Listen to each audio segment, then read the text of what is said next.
প্রিয় স্টুডেন্টস, আমি অনিক সুলতান। আমি তোমাদের এই স্ট্রং বেস পাঠশালা চ্যানেলে অঙ্ক এবং পরিবেশ বিজ্ঞান করাবো।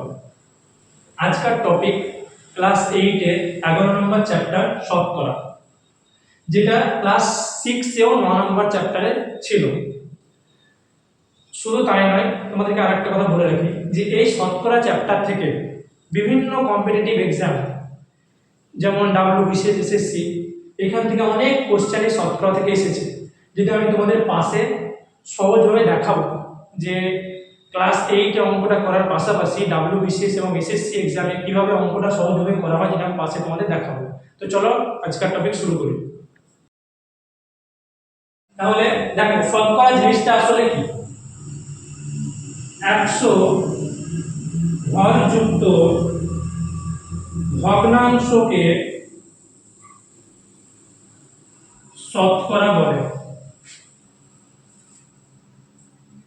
এটা তোমাদের সহজ করে বললাম। কি বললাম?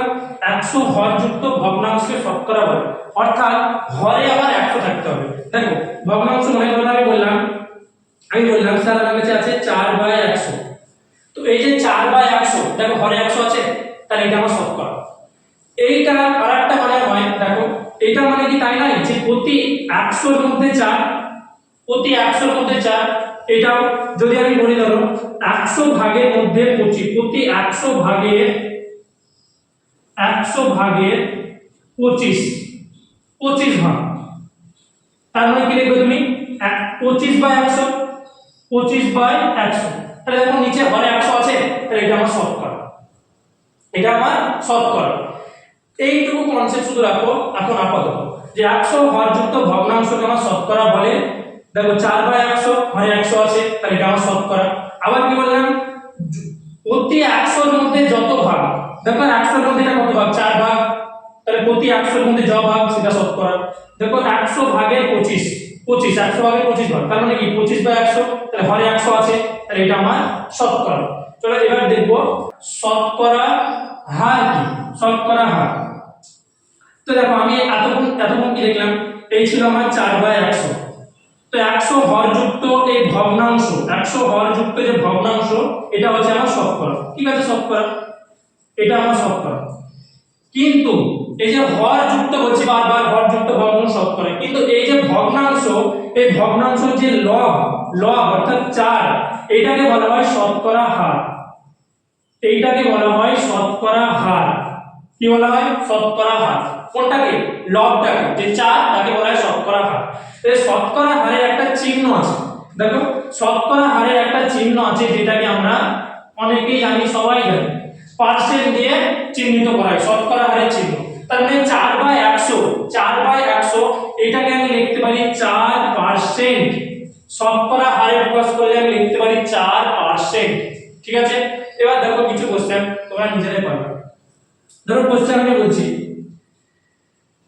সামান্য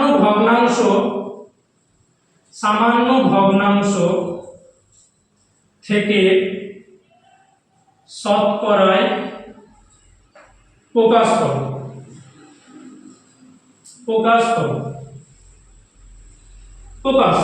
ধরো কিছু সামান্য ভগ্নাংশ আছে যেখান থেকে আমি শতকরা বানাবো।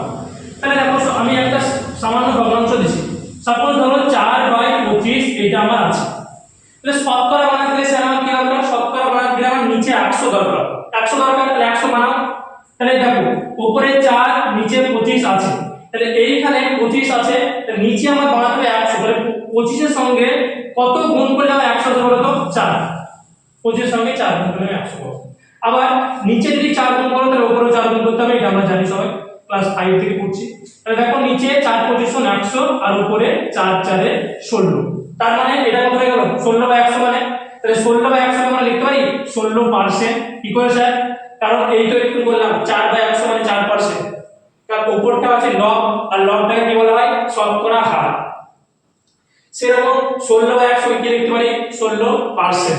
ঠিক আছে, এবার দেখো যদি আমাকে এরকম দিয়ে দেয় শতকরা থেকে ভগ্নাংশ প্রকাশ করো, শতকরা থেকে ভগ্নাংশ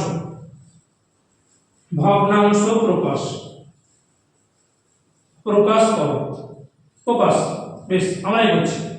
তাহলে ধরো সাপোজ আমার এখানে আছে 17%, 17%। তাহলে এটাকে ভগ্নাংশে কি করে বানাবো? তাহলে 17% কে আমাকে লিখতে হবে এখানে কত, 17/100।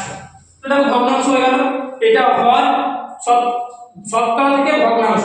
তাহলে এখানে আছে 17%, পার্সেন্টকে আমি নিয়ে নিলাম ভগ্নাংশে 17/100 হয়ে গেল। আবার এখানে দেখো ভগ্নাংশ থেকে শতকরা, ভগ্নাংশ থেকে শতকরা 4/25 ছিল, আমার শতকরা প্রকাশ করতে গেলে নিচে 100 দরকার। তাহলে কি করলাম, 25 এর সঙ্গে 4 গুণ করলাম, স্যার 4 গুণ করলে 4/25 = 100, তাহলে উপরের সঙ্গে 4 গুণ করলাম, 4 4 এ 16। তাহলে হয়ে গেল কি এটা 16%। কারণ শতকরা হার 4/100 পার্সেন্টে প্রকাশ করলে সেটা দেবে 4%, সেই জন্য এটা হলো 16%। এবার তোমাদের কিছু কোশ্চেন দেবো, তোমরা করো, এতটুকু যেটা বোঝালাম সেটা বোঝো।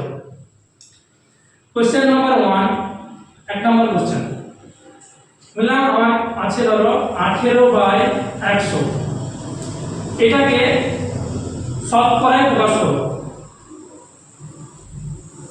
শতকরায় প্রকাশ। তাহলে কি হবে কোশ্চেন?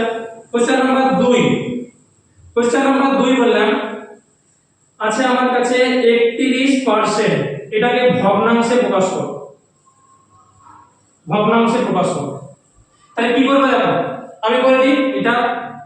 তাহলে 18/100 কে শতকরায় প্রকাশ করতে গেলে কি হবে, শতকরায় কি আছে, আমার শতকরায় আছে পার্সেন্ট, কি আছে পার্সেন্ট, যেটা শতকরা হার এইটা। তাহলে শতকরা হারের জন্য আমার কি কোনটা নেব, লব, লবকে নেব, লব, কারণ লবটা আছে 100 হর যুক্ত ভগ্নাংশ, যেটা লব সেটা হচ্ছে শতকরা হার। তাহলে এখানে বলে কত লিখব, 18%, কারণ লব কি আছে 18, এটাকে শতকরায় মানে পার্সেন্টে প্রকাশ করব। তাহলে কত হবে এটা 18%। এবার দেখো একই রকম হবে 31% আছে, তাহলে এবার বলো কত হবে, কত হবে, হ্যাঁ ঠিক 31/100। Very good. চলো এবার আমাদের বইয়ের অঙ্কতে যাওয়া যাক, কনসেপ্ট দিয়ে দিলাম, এবার বইয়ের অঙ্কতে চলো নামিয়ে ফেলবো একদম অঙ্ক। চলো আসামিতে চলো দেখো কোষে দেখি 11 পেজ নাম্বার 111, ক্লাস 8 এর কোশ্চেনটা পড়ো। বলছে আমার কাছে 50 টাকা আছে, তাহলে আমার কাছে 50 টাকা আছে, 50 টাকার 12% আমি স্কুলে পেন কিনলাম। 50 টাকার 12%, আচ্ছা আমরা ক্লাস 5 6 থেকে পড়ছি যে টাকা এর বা র, এর বা র মানে কি গুণ। তাহলে 50 টাকার 12% আমি স্কুলে পেন কিনতে খরচ করলাম, ঠিক আছে। আমি কত টাকার পেন কিনলাম, তাহলে দেখো কিভাবে করছি দেখো। তাহলে আমার কাছে আছে, আমার কাছে আছে সমান 50 টাকা, ঠিক আছে। 50 টাকা 12% আমি স্কুলে পেন কিনতে খরচ করলাম। তাহলে লিখছি এবার অতএব পেন কিনতে খরচ করলাম কত গো, 50 টাকার 12%, 50 টাকার 12%, এক্ষুনি বললাম টাকার বা র, এর বা র মানে কি গুণ। তাহলে 50 গুণ 12% হলো। তাহলে এবার বলো তো দেখি, যে যে আগেকার কনসেপ্ট আমার বুঝলাম, আগেকার শতকরা আগেকার কনসেপ্ট যেটা বুঝলাম সেটা তো বলো। তাহলে এখানে কি লিখতে পারি, 50 গুণ, আচ্ছা 12% কে কি লেখা আছে বলো, 12% লিখতে পারি 12/100, পাশে লিখলাম ধরো টাকা, টাকা কাটাকাটি হচ্ছে দেখো, এই একটা শূন্য, এই একটা শূন্য কাটলো, 5 একে 5, 5 দুগুণে 10, 2 একে 2, 6 দুগুণে 12 সমান 6 টাকা, 6 টাকা, 6 টাকা। তাহলে আমার কাছে আছে 50 টাকা, 50 টাকা আছে, আমি 6 টাকার পেন কিনলাম। তাহলে আমি কোশ্চেন বলতে দেখো আমি কত টাকার পেন কিনলাম। তাহলে দেখো পেন কিনতে খরচ করলাম 6 টাকা, তার মানে এইটা আমি পেন কিনলাম, হয়ে গেল। আচ্ছা পরে দুয়ের কোশ্চেনটা দেখো, ক্লাস 8 এর 111 পেজে দুয়ের কোশ্চেনটা বলেছে বিদেশ থেকে একটা মেশিন এখানে আনতে 120% কর দিতে হয়।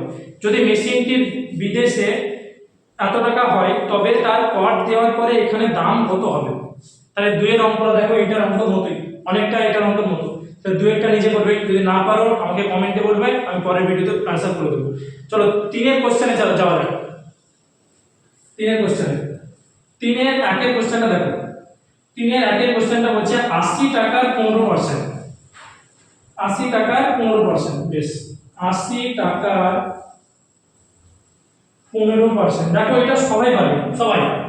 আচ্ছা টাকা এর মানে একটু গুণ করালাম, একটু গুণ, তাহলে 80 গুণ টাকা এর 12 মানে গুণ, তাহলে টাকা কত গুণ দিলাম 15%। আচ্ছা 15% দাও, লিখলাম 15%, বেশি পরে লাইন চলে 80 গুণ। আচ্ছা 15% লেখা যায় 15/100, দেখো তো লেখা যায়। তাহলে দেখো এ একটা শূন্য কাটলাম, কাটাকাটি হচ্ছে না, এ একটা শূন্য কাটলাম, হলো 2 টাকা হলো 4 দুগুণে 8, 5 দুগুণে 10, 5 একে 5, 3 5 15, তাহলে 3 4 এ 12 টাকা, 12 টাকা, এটা আমার অ্যান্সার। ঠিক আছে, চলো এবার পরের অঙ্কে যাওয়া যাক। চলো 3 এর অঙ্কটা করব। 3 এর অঙ্কটা দেখো, 3 এরটা 37.8 মিটারের 110%। কি হবে দেখো, তাহলে 37.8 মিটারের এর মানে কি গুণ 110%। দেখো 37.8 যা আছে তাই গুণ, আচ্ছা 110% লিখতে পারি, 110/100 লিখতে পারি, সবাই জানো। চলো শূন্য কাটলাম, এখানে একটা শূন্য কাটলাম। ঠিক আছে, এবার দেখো তো এই যে দশমিক যেটা লিখছি, এটাকে দশমিকটা তুলে এখানে নিচে 10 লিখতে পারি, আচ্ছা লিখতে পারি, বলো। এবার দেখো এটা গুণ করে কত আসছে দেখো, গুণ করে হবে 4 1 5 8, আর নিচে 10 গুণ 10 তাহলে 100। ঠিক আছে, তোমরা গুণটা একবার নিজেরা দেখে নেবে। তাহলে দেখো এখানে নিচে কত শূন্য আছে, দুটো শূন্য, 5 থেকে বলছি, তাহলে দুটো শূন্য যদি হয় তো দুবার আগে দশমিক, তাহলে 41.58 কত টাকা না ওইখানে মিটার, তাহলে এত মিটার। ঠিক আছে, বেশ, তাহলে 2 আর 4 তোমরা নিজেরা চেষ্টা করবে, না পারলে কমেন্টে জানাবে, আমি পরের ভিডিওতে অ্যানসার করে দেব। চলো 4 এর কোশ্চেনে যাওয়া যাক। 4 এর কোশ্চেন দেখো, 4 এর আয় বলছে 2.25 টাকা, টাকা কমা 5 টাকার শতকরা কত। আচ্ছা দেখো এই যে 4 এর অঙ্কগুলো আছে, 4 এর 1 2 3, এই অঙ্কগুলো করার সময় একটা ছোট্ট সহজ ট্রিক তোমরা মনে রাখবে, যে এই যে দুটো দেখো পরপর দিয়ে আছে, স্যার এত কিন্তু সহজ ছিল যে তোমার ছিল কত 3 এর 1 এর 80 টাকার 15%, তোমার স্যার আরামসে 80 গুণ 15% মানে 15/100 করে দিয়েছিলাম, কিন্তু এখানে তা নাই। দেখো বলেছে 2.25 টাকা 5 টাকার শতকরা কত। তাহলে এগুলো কি করে করব, এগুলো করার জন্য সহজ একটা নিয়ম মনে রাখবে কি, যে এই দুটোর মধ্যে যেটা বড়, কে বড়, 2.25 টাকা বড় না 5 টাকা বড়, 5 টাকা বড়। তাহলে 5 যদি বড় হয় তো যে বড় হবে তাকে নিচে লিখব, কি লিখব নিচে, তাহলে 5 বড়, 5 কে লিখলাম নিচে, উপরে লিখলাম 2.25। এবার বলা আছে শতকরা, শতকরা মানে কত দিয়ে গুণ, শতকরা মানে 100 দিয়ে গুণ, তাহলে গুণ 100, পাশে কি পার্সেন্ট জানো সবাই। এবার দেখো সমান নিচে সমান দিলাম, আগে দশমিক করব, তাহলে 2 2 5, নিচে হলো 5, আর এই দশমিকের জন্য কি হবে, কবার আগে দশমিক, দুবার আগে, তার নিচে একের পরে দুটো শূন্য, পাশে 100 দিয়ে পাশ। দেখো এই 100 কেটে গেল, 5 দিয়ে এসব কাটছি না, 4 5 20 আর 5 5 20, 5 5 25, তাহলে হলো এটা কত 45%। ঠিক আছে, হয়ে গেল। চলো এবার যাই 3 এর অঙ্কটা, এটা সবাই দেখে নাও। আচ্ছা তোমরা সবাই খাতা পেন নিয়ে বসছো তো, খাতা পেন নিয়ে এটা কপি করে নিও, বেশ। তারপরে 4 এর 3 এর দাগে কোশ্চেনটা দেখো, 2 কিগ্রা 250 গ্রাম 0.72 কুইন্টালের শতকরা কত। এবার কি করব স্যার, একই নিয়ম দেখো, সবের ফার্স্ট দেখো ইউনিট গুলা, একক গুলা দেখো এখানে আলাদা আছে, কিলোগ্রাম গ্রাম কুইন্টাল। ফার্স্ট কাজ হলো আমার একক গুলাকে একই করো, কি করা, একক গুলাকে একই করো। চলো করো, 2 কিগ্রা 250 কিলোগ্রাম 250 গ্রামকে আগে একই করো। তো দেখো আছে 2 কিগ্রা 250 গ্রাম, 2 কিগ্রা 250 গ্রাম, তাহলে এইটাকে আমি গ্রামে নিয়ে যাবো, কিসে নিয়ে যাবো? গ্রামে। আচ্ছা 5 থেকে লিখছি, গ্রামে নিয়ে যাবো। তাহলে 2 কিগ্রা, কিগ্রা থেকে গ্রামে নিয়ে গেলে কি করতে হয়? 2 গুণ 1000, সবাই জানি 1000 দিয়ে গুণ করতে হয়। কিলোগ্রাম থেকে গ্রাম গেলে 1000 দিয়ে গুণ করতে হয়। আর 250, 250 এটা গ্রাম হয়ে আছে, তাহলে যোগ 250। তাহলে এটা কত হবে? এটা হিসাব করে হবে 2250 এত গ্রাম, কি গো? গ্রাম। আর কিন্তু কিলোগ্রাম না, কিলোগ্রামকে গ্রাম করে নিয়েছি। যেমন দেখো এটা কুইন্টাল আছে, এটা ভালো করে দিন, 72 কুইন্টাল।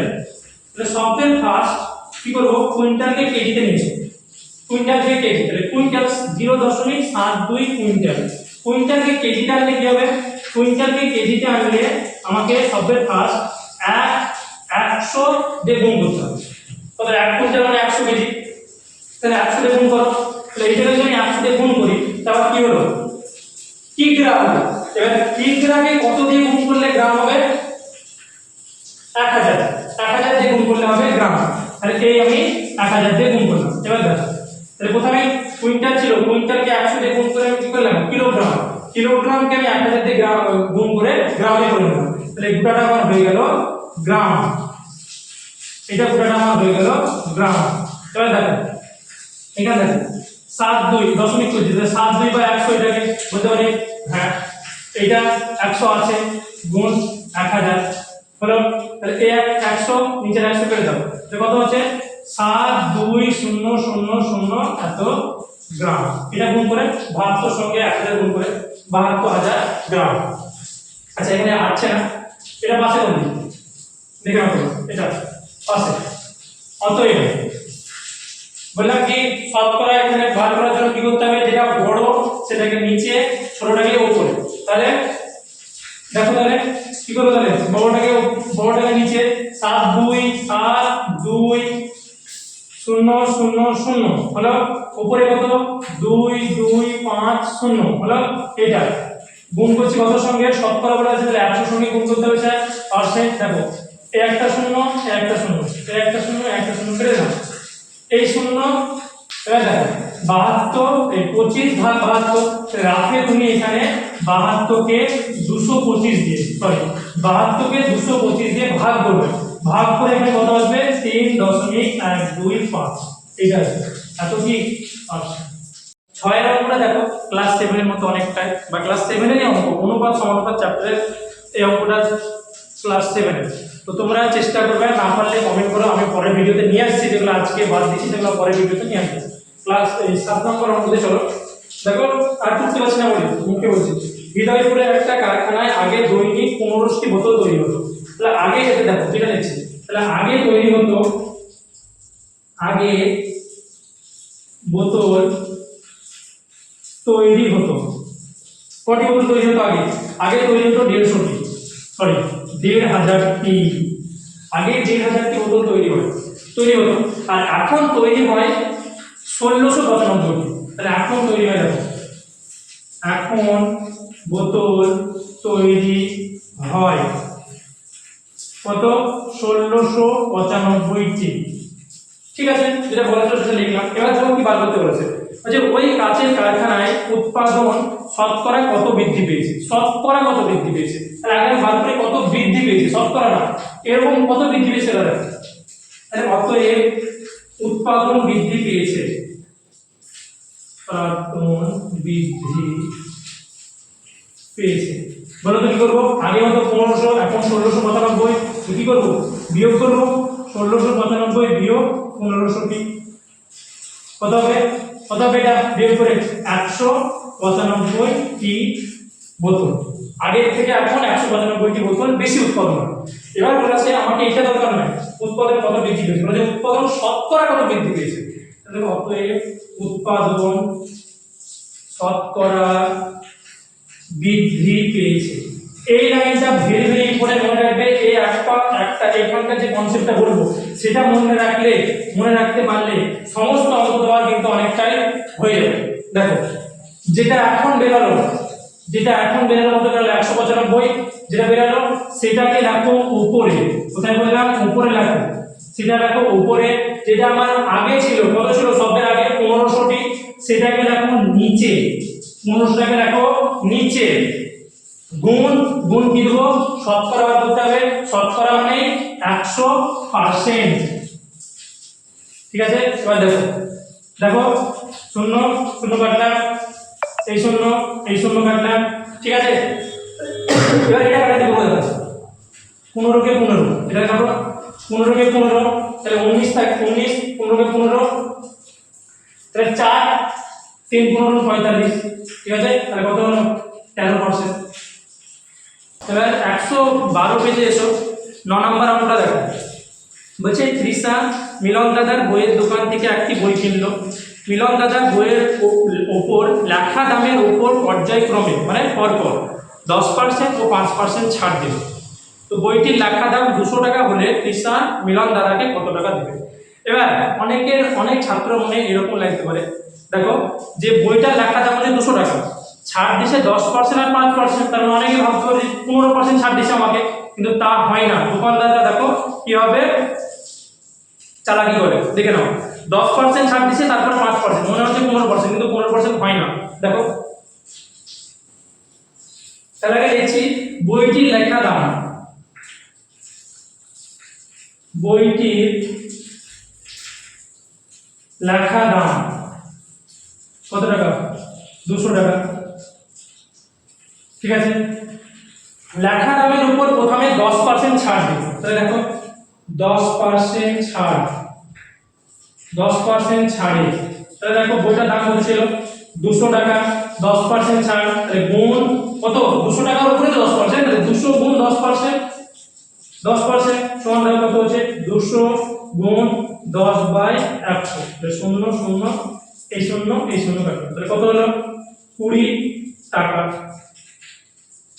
কত টাকা ছাড়লো? প্রথমে 10% ছাড় দিয়ে কত টাকা ছাড়লো? 20 টাকা। কি করে?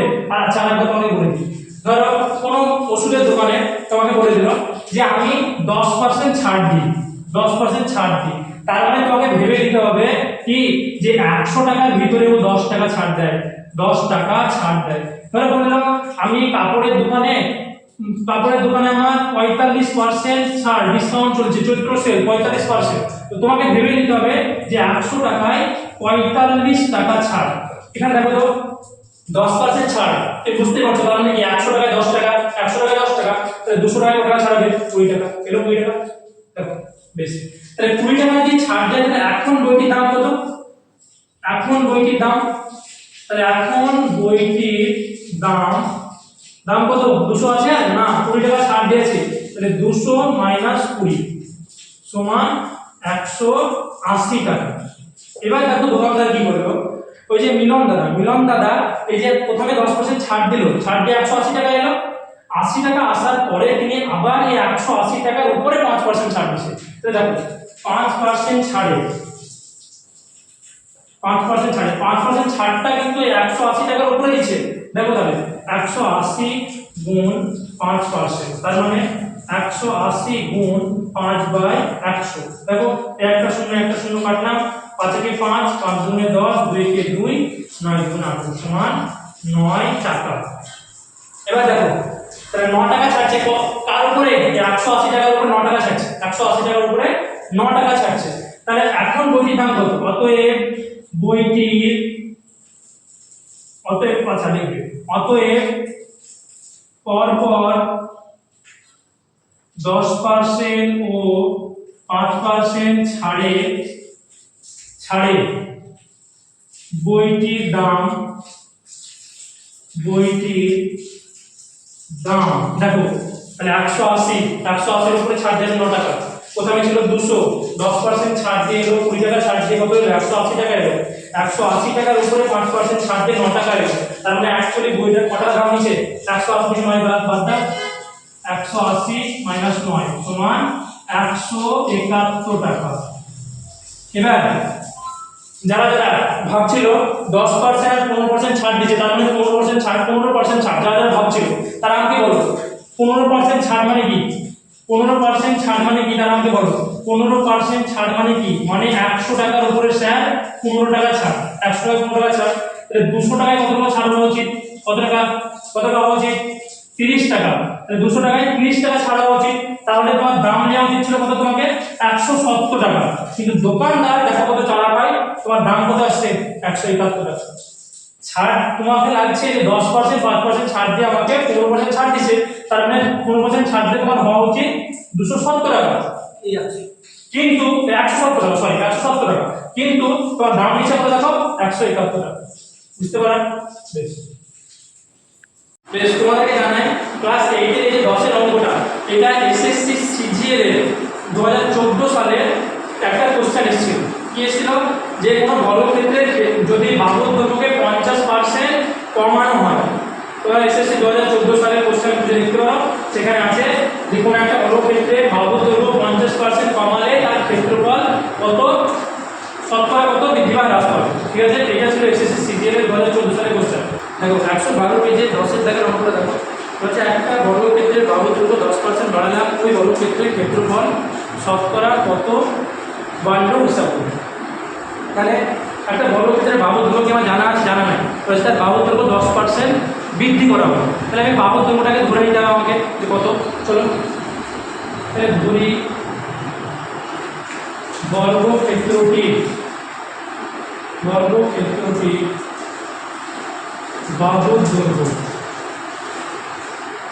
বাহুর দৈর্ঘ্য সমান 100 একক। 100 একক। দেখো অতএব বর্গক্ষেত্রটির ক্ষেত্রফল সমান 100 গুণ 100। বাহু গুণ বাহু, তাহলে ক্ষেত্রফল সূত্র বর্গক্ষেত্রে আছে কি হবে বর্গ একক। ঠিক আছে, তাহলে এইটার হিসাব করে কত হবে? ঠিক আছে, 10,000 বর্গ একক।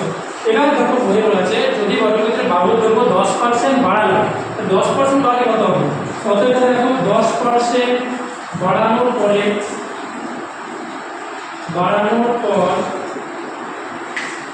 বর্গক্ষেত্রটির বাহুর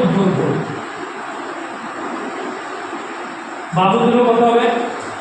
10% বাড়ানোর পরে 110 একক। ঠিক আছে, 110 একক। এবার দেখো তাহলে অতএব এখন বর্গক্ষেত্রটির ক্ষেত্রফল, এখন বর্গক্ষেত্রের ক্ষেত্রফল কত হবে? ক্ষেত্রফল বাহু গুণ বাহু, এত কি পাশে বর্গ একক। দেখো বাহু 110, এখন 10% বাড়ানোর পরে বর্গক্ষেত্রের বাহুর দৈর্ঘ্য 110, এখন ক্ষেত্রফল কত হবে? 110 গুণ 110, মানে বাহু গুণ বাহু, এটা হিসাব করে কত হবে? 11 121 বলেছে। তাহলে ক্ষেত্রফল শতকরা কত বাড়লো হিসাব করি। ক্ষেত্রফল কত বাড়লো, শতকরা বাড়লো, তার আগে কি বার করতে হয়? কত বাড়লো সেটা বার করতে হয়, তারপরে শতকরা বাড়লো। অতএব ক্ষেত্রফল বৃদ্ধি পেল কত? দেখো আগে ছিল 10,000, এখন হচ্ছে 12,100। কত বাড়লো? 12,100 মাইনাস 10,000। ঠিক আছে, পাশে বর্গ একক সমান 2100। এত বর্গ একক ক্ষেত্রফল আমার বৃদ্ধি পেল। বেশ, কতদূর আগে ওই কপি করো না, আটছে না, বুঝতে হবে। তাহলে দেখো যখন আমার ক্ষেত্রফল ছিল 1000, তখন আমার ক্ষেত্রফল বৃদ্ধি কত পেল? তোমরা লিখলে এখানে বার করেছিলাম, সেটা হচ্ছে 2100। এবার শতকরা হিসাব মানে কততে? 100তে। যখন ক্ষেত্রফল হচ্ছে 100, তখন ক্ষেত্রফল বৃদ্ধি কত হবে? কেন স্যার এখানে 100 লিখলেন? কারণ শতকরা বার করতে বলেছে কিন্তু ত্রৈরাশিক পদ্ধতিতে। তাহলে 100 যখন ক্ষেত্রফল ধরলাম, তাহলে ক্ষেত্রফল বৃদ্ধি কত হবে? তাহলে এবার দেখতে হবে, তাহলে ক্ষেত্রফল 10,000 থেকে হয়েছে আমার 100, ক্ষেত্রফল বেড়েছে না কমেছে? কমেছে। ত্রৈরাশিক পদ্ধতি করতে হবে। তাহলে এখানে ক্ষেত্রফল কমেছে, তাহলে ক্ষেত্রফল বৃদ্ধি কি হবে? ক্ষেত্রফল যদি কমে তাহলে ক্ষেত্রফল বৃদ্ধিও কম হবে। তাহলে ক্ষেত্রফল কমেছে, তাই ক্ষেত্রফল বৃদ্ধি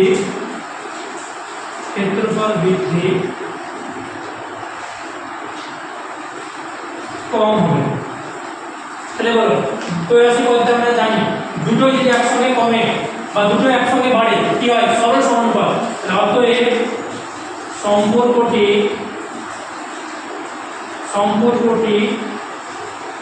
সরল সমানুপাতে আছে। তাহলে এবার বলো সরল সমানুপাতের নিয়ম কি? যা আছে তাই। তাহলে কত হবে? 100, এবার সমানুপাত চিহ্ন কত 2100।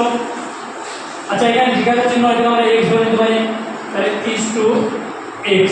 এবার দেখো ক্লাস 7 এর কনসেপ্ট নিয়ে এসো, অনুপাত থেকে আমরা ভাগ করতে পারি কিরকম হবে, 10,000 বা 100 অনুপাত থেকে একটু ভাগাকারে সমানুপাতকে লেখা যায় সমান, তাহলে 2100 বাই x। এবার পুরো করে গুণ করো। আচ্ছা প্রথমে কাটাকাটি করব। আচ্ছা এই শূন্য কেটে দিলাম, এই শূন্য কেটে গেল। বেশ, এবার পুরো করে গুণ করো তো দেখো। আচ্ছা সমানের দুই পাশে আছে, কাটতে পারি আমরা, দেখো সমানের দুই পাশে তো কাটতে পারি। তাহলে এই যে 2100 এই যে শূন্য এটা কাটলাম, এটা শূন্য কাটলাম, এই যে শূন্য এই শূন্য কেটে দিলাম, ঠিক আছে, বাদ চলে গেল। সমানের এক পাশে আছে, তাহলে এই কোণা করে গুণ করে, ঠিক আছে, 1 করে আছে এখানে 21, তাহলে এই কোণা করে গুণ করছি, তাহলে x এর সঙ্গে 1 গুণ করলে x, আর 1 এর সঙ্গে 21 গুণ করলে 21, তাহলে কত হলো বৃদ্ধি 21। এটা আমরা রাশি করতে শতকরা বৃদ্ধি কত হলো আমার 21%। এখানে দেখো অতএব শতকরা বৃদ্ধি সমান 21%। যদি এই 10 এর অঙ্কটা যদি আমাকে চাকরি পরীক্ষায় করতে দিত, তাহলে আমাকে সেটা একটা সহজ পদ্ধতির মাধ্যমে করতে হবে। সেই সহজ ট্রিকটা তোমরা একটা ছোট্ট করে দেখে নাও। সহজ ট্রিকটা হলো, এখানে দেখো কত পার্সেন্ট, এখানে শুধুমাত্র বলা আছে বর্গক্ষেত্রে ভালো হলো 10% বাড়ানো, তো তুমি ধরে নেবা যে এখানে x সমান 10। দেখো সহজ ট্রিক যেটা, ট্রিক ঠিক আছে, ট্রিক এখানে এটা পড়াছিল তোমার এসএসসি সিজিএল 2014 সালে এরকম একটা কোশ্চেন এসেছিল 2014 সালে। এটা না এরকম ধরনের, তো ট্রিক্স কিরকম হবে দেখো, এখানে আমি x ধরে নিলাম 10। এবার এটাকে সহজে করা যায়, কারণ সিজিএল পরীক্ষাতে তুমি বেশি টাইম তো হবে না, অল্প টাইম, তো সহজে করার পদ্ধতি হলো ধরে রাখবে 2x প্লাস x² বাই 100, ঠিক আছে, কারণ এখানে দেখো 10% বাড়ানো হচ্ছে সেই জন্য প্লাস, যদি বলতাম 10% কমালো তাহলে এখানে মাইনাস দিতাম। তাহলে এবার দেখো x এর জায়গায় কত 10 গুণ দাও x² মানে 10 গুণ 10, ঠিক আছে, আর নিচে 100 আছে, তাহলে এই শূন্য কাটো, এই শূন্য কাটো। আচ্ছা 10 দুগুণে 20 যোগ এখানে কত পড়ে আছে 1, তাহলে হলো আমার 21%। এটা শর্ট ট্রিক এসএসসি এক্সাম বা অন্যান্য গভর্নমেন্ট এক্সামে তাড়াতাড়ি করার জন্য। যদি আমার এখানে হ্রাস বলতো বা 10% কমলো, তাহলে কিন্তু তোমরা এই জায়গাতে প্লাসের বদলে কি দিতে মাইনাস দিতে, ঠিক আছে, তাহলে এইটা গেল আমার একটা ট্রিক সহজে করো, যেটা এসএসসি সিজিএল এক্সাম বা অন্যান্য গভর্নমেন্ট এক্সামের জন্য খুব সুবিধা হবে। বেশ, তাহলে ঠিক আছে বন্ধুরা, আজকের ক্লাস এত। আর যে অঙ্কগুলো বাকি থাকলো বা যেগুলো হোমওয়ার্ক দিলাম সেগুলো পরের পার্ট 2-তে আমরা করিয়ে দেবো, আমি করাবো। আর প্রিয় স্টুডেন্ট, যদি ক্লাসটা ভালো লেগে থাকে তাহলে একটা লাইক শেয়ার ও সাবস্ক্রাইব করে দিও, এবং এরকম মধ্যশিক্ষা পর্ষদের 1 থেকে 10 পর্যন্ত আমাদের সমস্ত ক্লাস করানো হবে ইনশাআল্লাহ। যদি তোমরা চাও তাহলে কমেন্ট করো, বন্ধুদের কাছে শেয়ার করে দাও, সাবস্ক্রাইব করে দাও, এবং স্ট্রংলিশ পার্সোনাল সঙ্গে থাকো। Thank you. তাই যারা ভিডিওটা দেখছো তারা একটা লাইক সাবস্ক্রাইব করে বন্ধুদের কাছে ভিডিওটা শেয়ার করে দিও এই শিক্ষামূলক চ্যানেলটাকে। ধন্যবাদ আমাদের এই ভিডিওটা দেখার জন্য, পাশে থাকো। লাভ ইউ অল প্রিয় স্টুডেন্টস।